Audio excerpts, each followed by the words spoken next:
Hi, my name is Robert Wendell, and I'm Westfield's town historian. Hi, I'm Carrie Golden, and I'm the curator for the Westfield Historical Society Archives. And we are the Historic Hooligans.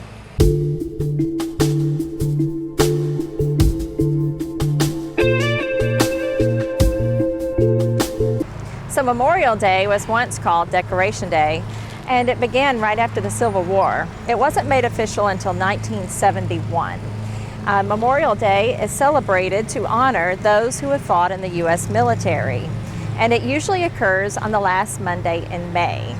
So a lot of people celebrate by having a parade in town, or visiting a memorial or a cemetery, or having a family gathering. Unofficially, it marks the first day of summer. And we're going to talk to you a little bit about the World War I Memorial and several of the other memorials that represent and honor those individuals who fought to save our liberty in all the foreign wars that we've been involved in. So here we are at the World War I Memorial, and the World War I Memorial was actually constructed for the Doughboys of 17, for the young men and boys that died during World War I that came from Westfield.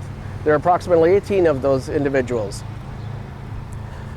So at the top of this statue, we have Cleo, this beautiful lady who is holding a book. Her name means glory, and she's recording the history and the passing of time for Westfield. Now, the War Memorial is actually made of granite, and that granite came from the Booth Brothers Hurricane Island Company up in the coast of Maine, where many of the memorials around the nation, that raw material comes from.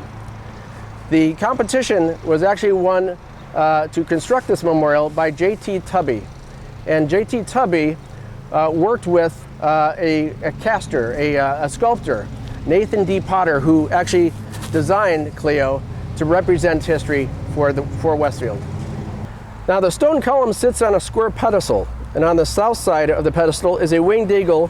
On the north side of the pedestal is a white plaque featuring the Doughboys of 17.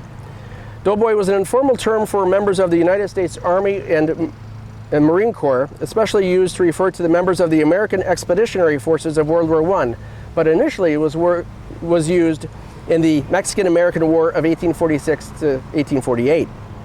A popular mass-produced sculpture in the 1920s, The Spirit of the American Doughboy, shows a U.S. soldier in World War I uniform, as you'll see on the monument. Now, the memorial plaques on the north side honors the 18 names, the 18 boys of Westfield that died in service of their country. It also says that we here highly resolve that these dead shall not have died in vain. So the work was begun in June of 1923 and completed in the second week of November 1923. At the request of the subcommittee, Mayor Littlefield, in the fall of 1923, appointed a committee of 100 leading citizens that helped celebrate Armistice Day, November 11th, 1923.